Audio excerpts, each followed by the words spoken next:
ಉದಯ ಟಿವಿಯ ನಿಮ್ಮ ನೆಚ್ಚಿನ ಎಲ್ಲಾ ಧಾರಾವಾಹಿಗಳನ್ನು ಪ್ರಸಾರವಾದ ತಕ್ಷಣವೇ ಫ್ರೀಯಾಗಿ ನೋಡಿ ಸನ್ ನೆಕ್ಸ್ಟ್ ಆಪ್ನಲ್ಲಿ. ಸನ್ ನೆಕ್ಸ್ಟ್ ಆಪ್ನ ಈಗಲೇ ಡೌನ್ಲೋಡ್ ಮಾಡಿ. ಅತ್ತೆ ಮಾವ, ರಾಘವ ಹೃದಯನ ಕಲ್ ಮಾಡ್ಕೊಂಡಿದ್ದಾನೆ. ಅವನ ಇತ್ತೀಚೆಗೆ ತುಂಬಾ ಹೊರಟಾಗಿ ನಡ್ಕೊಳ್ತಿದ್ದಾನೆ, ನಿಜ.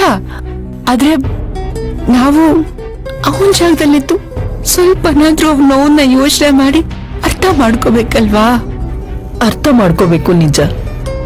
ಆದ್ರೆ ನಾವು ಅವನ ಜಾಗದಲ್ಲಿ ನಿಂತು ನೋಡಿದಾಗ ಖುಷಿ ನನ್ಗೆ ಕೆಟ್ಟವಳಗೆ ಕಾಣಿಸ್ತಾಳೆ. ಹಾಗಂತ ನಾವು ಅವಳನ್ನ ಕೈ ಬಿಡಕ್ ಆಗಲ್ಲ. ಸತ್ಯ ಇವತ್ತು ಆತ್ಮಹತ್ಯೆ ಪ್ರಯತ್ನ ಮಾಡಿದಾಳೆ.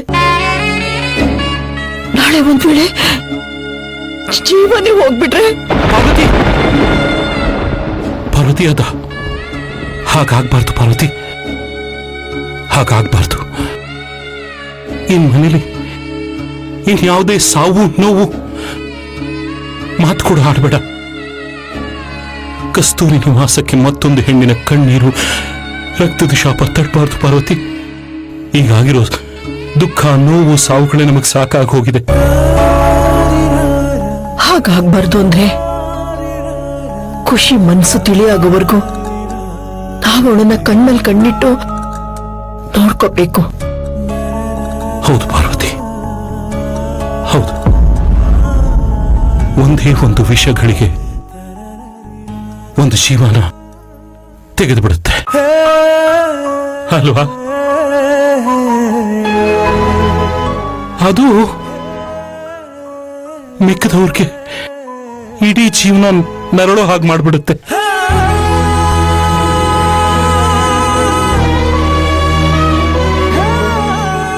ಅದಕ್ಕೆ ನಾನೊಂದು ತೀರ್ಮಾನಕ್ಕೆ ಬಂದಿದ್ದೀನಿ. ಅಂದ್ರೆ ಖುಷಿ ಸಂಪೂರ್ಣ ಜವಾಬ್ದಾರಿನ ಸತ್ಯಂ ಕೊಡ್ತೀನಿ. ಸತ್ಯ, ಅತ್ತೆ ಇನ್ಮುಂದೆ ಏನೇ ಆಗ್ಲಿ ಹೆಜ್ಜೆ ಹೆಜ್ಜೆಗೂ ನಿನ್ ಕಣ್ಣಿನ ರೆಪ್ಪೆ ತರ ಖುಷಿನ ನೀನೇ ಕಾವಲ್ ಕಾಯ್ಬೇಕಮ್ಮ. ಅವಳು ನಿನ್ ಮಾತಿಗೆ ಬೆಲೆ ಕೊಡ್ತಾಳೆ. ನೀನೇನ್ ಹೇಳಿದ್ರು ಕೇಳ್ತಾಳೆ.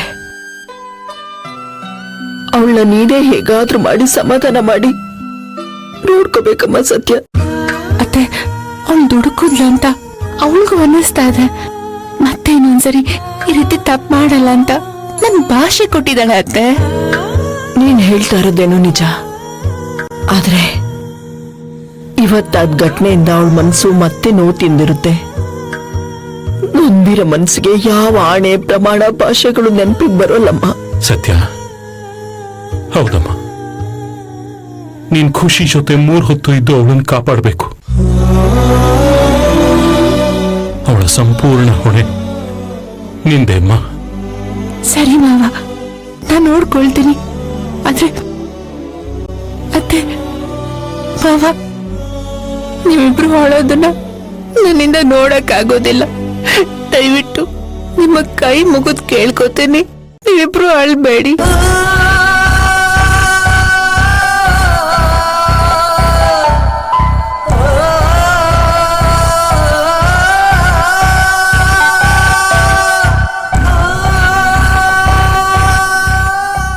ಏನು ಅಂದ್ರೆ ಏನೋ ಕೆಟ್ಟಗಳಿಗೆ ಆಗಿದ್ದಾಗ ಹೋಯ್ತು. ನೀವು ನೊಂದ್ಕೋಬೇಡಿ ಅಂದ್ರೆ ನಮ್ ರಾಘವ ಯಾವುದನ್ನು ಮನ್ಸಲ್ಲಿ ಇಟ್ಕೊಳ್ಳಲ್ಲ. ಪಾರ್ವತಿ, ಅದು ಅಷ್ಟು ಸುಲಭ ಅಲ್ಲ ಪಾರ್ವತಿ. ಅದು ಆರದೇ ಇರೋ ಕಾಯಿ ತರ ಸದಾ ನನ್ನ ಮನಸ್ಸಲ್ಲಿ ಉಳಿದು ಬಿಟ್ಟಿರುತ್ತೆ. ನನ್ನ ಮಗನ ಮೇಲೆ ಕೈ ಮಾಡ್ಬಿಟ್ನಲ್ಲ ಪಾರ್ವತಿ, ಕೈ ಮಾಡ್ಬಿಟ್ನಲ್ಲ ಪಾರ್ವತಿ, ಕೈ ಮಾಡ್ಬಿಟ್ನಲ್ಲ. ಸಮಾಧಾನ ಮಾಡ್ಕೊಳ್ಳಿ ಅಂದ್ರೆ ಸಮಾಧಾನ ಮಾಡ್ಕೊಳ್ಳಿ. ನೀವ್ ಹೀಗ್ ನೊಂದ್ಕೊಂಡು ಕುಗ್ಗ್ ಹೋಗ್ಬಿಟ್ರೆ ಪಾರ್ವತಿ ಇರಲ್ಲ ಅಂದ್ರೆ ಪಾರ್ವತಿ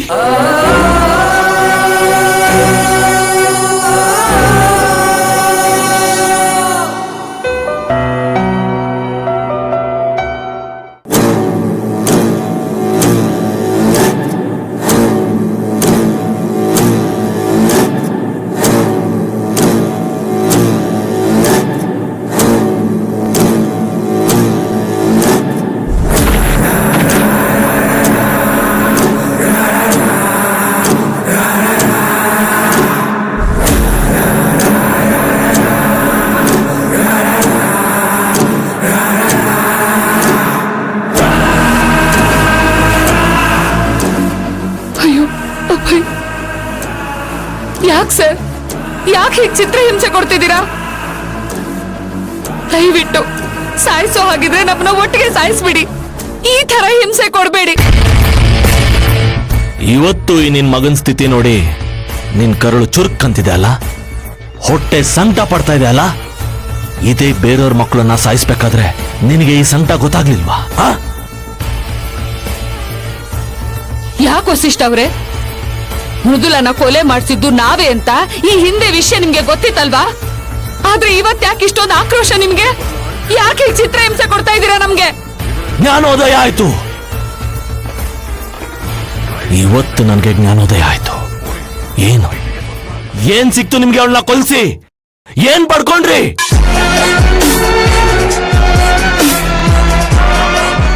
ನೋಡಿ ವಸಿಷ್ಠ ಅವ್ರೆ, ಮೃದುಲನ ಸಾಯಿಸಿರೋದಕ್ಕೆ ನಮಗ್ ತುಂಬಾ ನೋವಿದೆ. ಅದಕ್ಕೆ ಪಶ್ಚಾತ್ತಾಪ ಪಡ್ಕೊಳ್ಳೋದಕ್ಕೆ ನಾವು ಸಿದ್ಧವಾಗಿದ್ದೀವಿ. ಅಮ್ಮ ಬಿಟ್ಬಿಡಮ್ಮ, ನೀನ್ ಬೇಕಾದ್ರೆ ಜೈಲಿಗೆ ಹೋಗು, ಆದ್ರೆ ನನಗ್ ಸಾಯಕ್ ಇಷ್ಟ ಇಲ್ಲ. ಸಾಯೋ ಆಸೆ ಇಲ್ವಾ? ಸಾಯೋ ಆಸೆ ಇಲ್ವಾ? ಸರ್, ಹೇಳ್ತೀನಿ ಕೇಳು, ನಿನ್ನ ಸಾವು ಈ ವಸಿಷ್ಠನ್ ಕೈಲೇ ಬರ್ತಿರೋದು. ನಿಮ್ ಕಾಲಿಗೆ ಬೀಳ್ತೀನಿ ಸರ್, ದಯವಿಟ್ಟು ನನ್ ಮಗನ್ಗೆ ಏನು ಮಾಡ್ಬೇಡಿ. ನಿಮ್ ಕೈ ಮುಗಿತೀನಿ, ಅವನ್ಗೇನು ಮಾಡ್ಬೇಡಿ, ಬಿಟ್ಬಿಡಿ ಸರ್. ಸರ್ ನಿಮ್ ಕಾಲ್ ಹಿಡ್ಕೋತೀನಿ. ಎಲ್ರಿಗೂ ಮಕ್ಕಳು ಮಕ್ಕಳೇ ಕಣೆ. ನೀನ್ ಕೊಂದೆಲ್ಲ ಮೃದುಲನ್ನ, ಅವಳ ತಾಯಿ ಎಷ್ಟು ಸಂಕಟ ಪಡ್ತಾ ಇದ್ದಾಳೆ ಅಂತ ಗೊತ್ತಾ? ಇದೇ ನೋವನ್ನ ನೀನ್ ಅನುಭವಿಸ್ಬೇಕು. ನಿನ್ ಮಗ ಸಾಯ್ತಾನಲ್ಲ, ಆಗ ಇಂಥವನ್ನ ಬಿಡೋದ? ಇವನನ್ನ ಬಿಡೋದಕ್ಕೆ ಸಾಧ್ಯನೇ ಇಲ್ಲ. ಇವನ್ ಸಾವು ನನ್ನ ಕೈಯಾರೇನೆ ಬರ್ದ್ಬಿಟ್ಟಿದೆ. ಇವನನ್ನ ಒಂದೇ ಸಲ ಕೊಲ್ಲಲ್ಲ, ಹಂತವಾಗಿ ಕೊಲ್ತೇನೆ. ಆ ದೇವ್ರ ಹತ್ರ ಇವನು ಬೇಡ್ಕೋಬೇಕು, ಅಪ್ಪ ದೇವ್ರೇ ನನಗೆ ಸಾವು ಕೊಟ್ಬಿಡು ಅಂತ. ಇವನು ನರಳಿ ನರಳಿ ಸಾಯ್ಬೇಕು.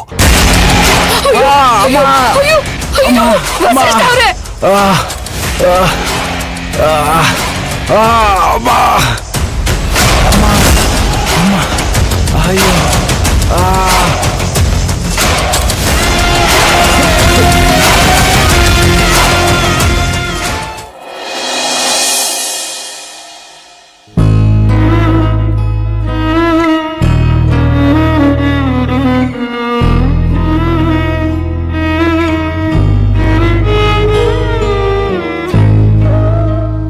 ರಾಘವ್ ಕೋಪ ಮಾಡ್ಕೊಂಡು ಇಷ್ಟೆಲ್ಲ ಅನಾಹುತಗಳನ್ನ ಮಾಡ್ಕೊಂಡಿದ್ದಾರೆ.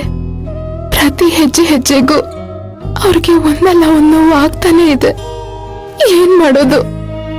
ಎಲ್ಲ ನನ್ನ ಹಣೆ ಬರಹ.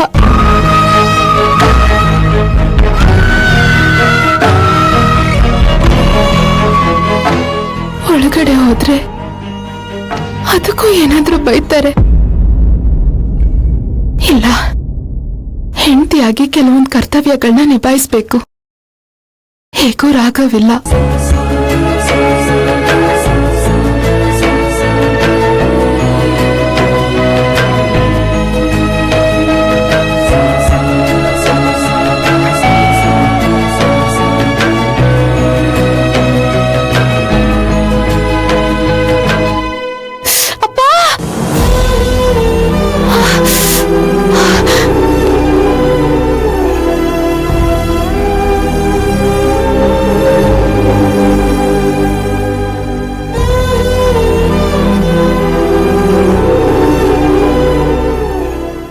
ಆಡೋ ಮಾತು ನೀವ್ ಕೊಡೋ ನೋಗಿಂತ ತುಂಬಾ ಖಾರ ಆಗಿರುತ್ತೆ.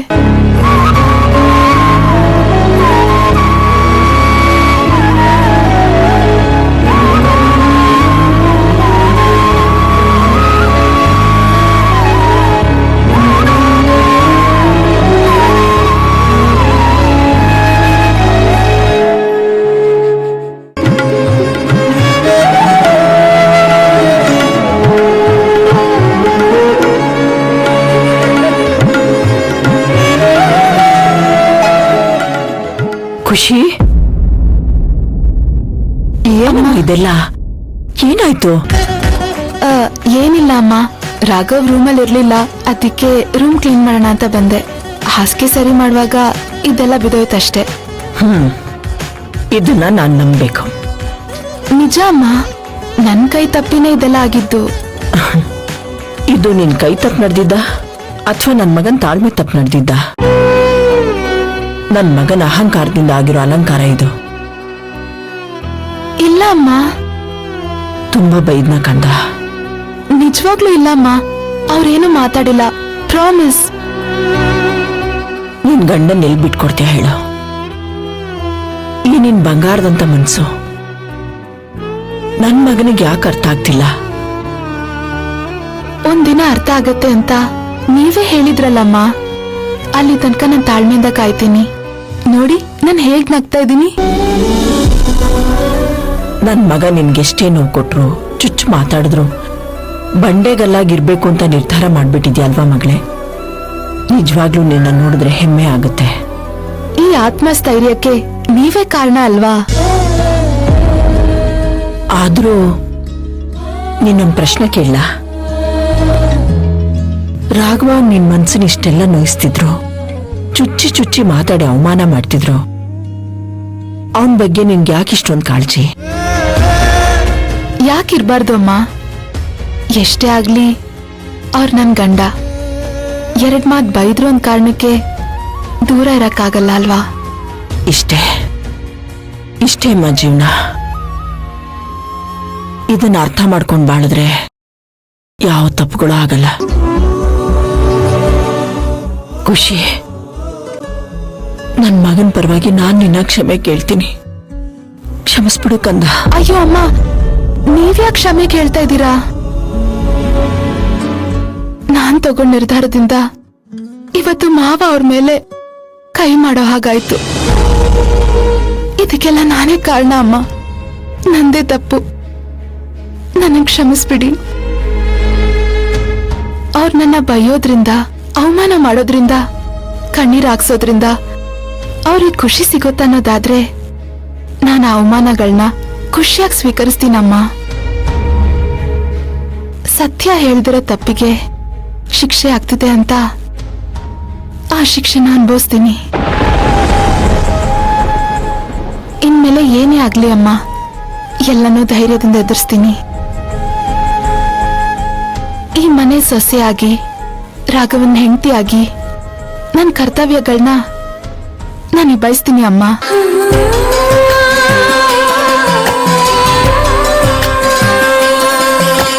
ಪ್ರೀತಿ ತುಂಬಿದ ಶಾಂತಿ ಸೌಧವ ಜೇನುಗೂಡಂತೆ ಎಂದು ಕಾಯಲಿ.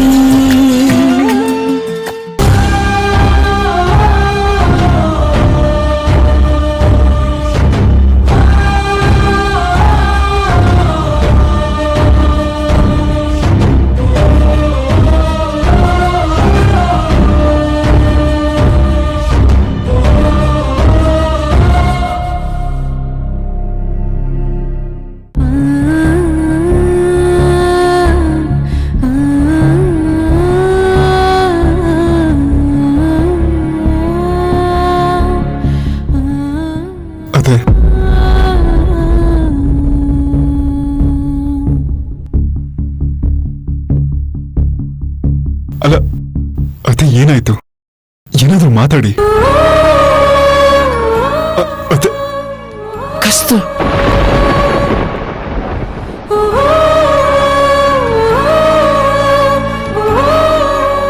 ರಾಘವ ಹೇಗಿದ್ಯಪ್ಪ? ಅದ್ ಬಿಡಿ ಅಜ್ಜಿ, ಅತ್ತೆಗೇನಾಯ್ತು? ಏನಂತ ಹೇಳಿ, ಆ ಖುಷಿ ವಿಚಾರ ಗೊತ್ತಾದಾಗಿಂದ ಅವಳು ಹಾಗೆ ಇದ್ದಾಳೆ. ಸರಿಯಾಗಿ ಊಟ ಮಾಡ್ತಿಲ್ಲ, ಯಾವಾಗ್ಲೂ ಕಣ್ಣಲ್ಲಿ ನೀರ್ ಹಾಕ್ತಾ ಇರ್ತಾಳೆ.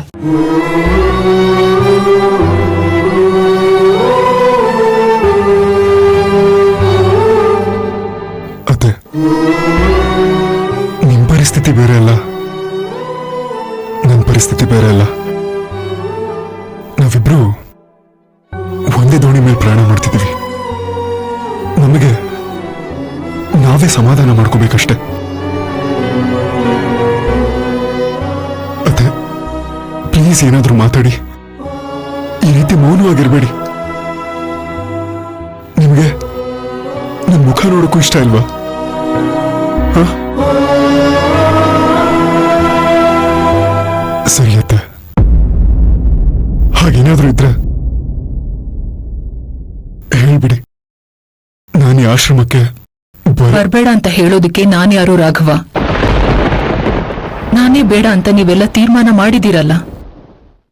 ಅತ್ತೆ, ಇನ್ನೇನ್ ರಾಘವ?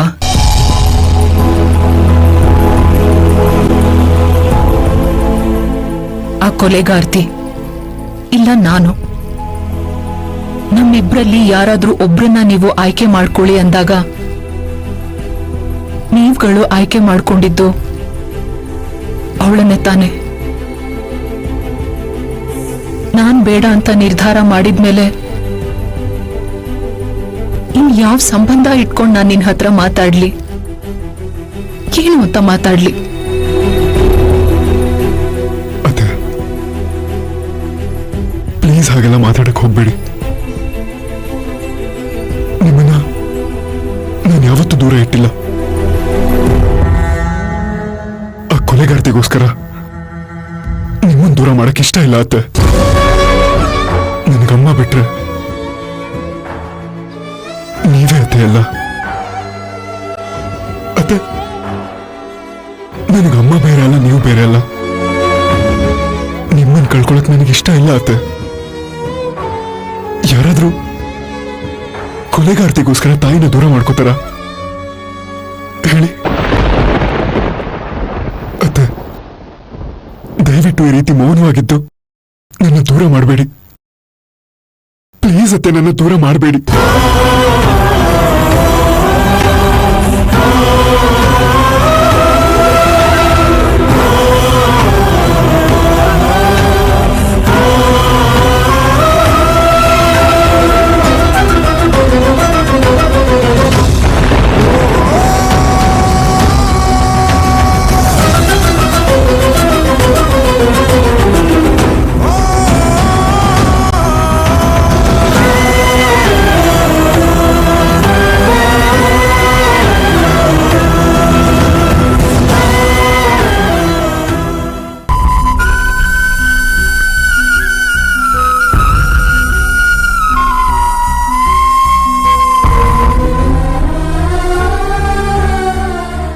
ಕಸ್ತೂರಿ,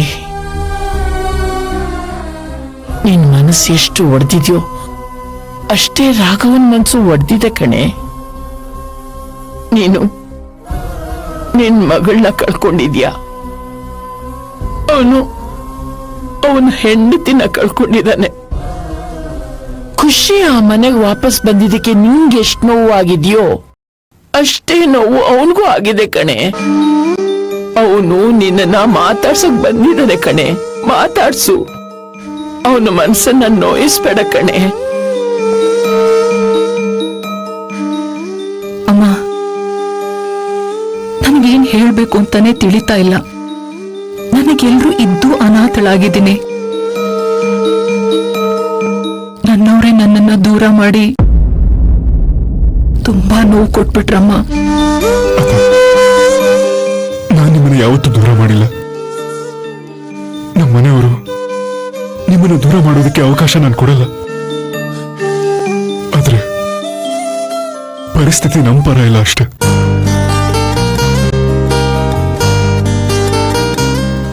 ಆದ್ರೆ ಒಂದು ವಿಷಯ ಅತ್ತೆ, ಮೃದುಲನ್ ಮೇಲೆ ನನ್ಗಿರೋ ಪ್ರೀತಿ ಬಗ್ಗೆ ನೀವ್ ಯಾವತ್ತೂ ಕಂಪೇರ್ ಮಾಡಬೇಡಿ. ಅವಳನ್ನ ನಾನು ಹಿಂದೆನೂ ಪ್ರೀತಿಸ್ತಿದ್ದೆ, ಇವತ್ತು ಪ್ರೀತಿಸ್ತೀನಿ, ಮುಂದೆನೂ ಪ್ರೀತಿಸ್ತಾನೆ ಇರ್ತೀನಿ. ನನ್ ಖುಷಿನ ಮದ್ವೆ ಆಗಿರೋದು ಮನೆಯವ್ರ ಮೇಲಿನ ಒತ್ತಡಕ್ಕೆ ಅಂತ ನಿಮಗೆ ಚೆನ್ನಾಗಿ ಗೊತ್ತಲ್ವಾ ಅತ್ತೆ? ಅವಳನ್ನ ನಾನು ಮನ್ಸಾರೆ ಮದ್ವೆ ಆಗಿಲ್ಲ ಅತ್ತೆ. ಆ ಖುಷಿ ಮನೆಗೆ ಬಂದಾಗಿಂದ ನೀವಷ್ಟೇ ಅಲ್ಲ ಅತ್ತೆ, ನಾನು ಕೂಡ ದೂರ ಆಗಿದ್ದೀನಿ.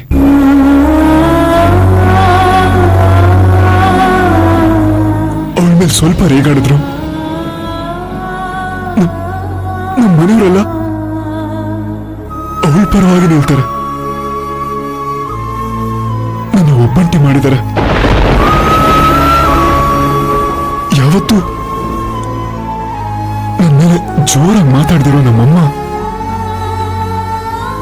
ನನ್ನ ಮೇಲೆ ಕೈ ಮಾಡಿದ್ರು ಅಂದ್ರೆ ನೀವು ನಂಬ್ತೀರಾ?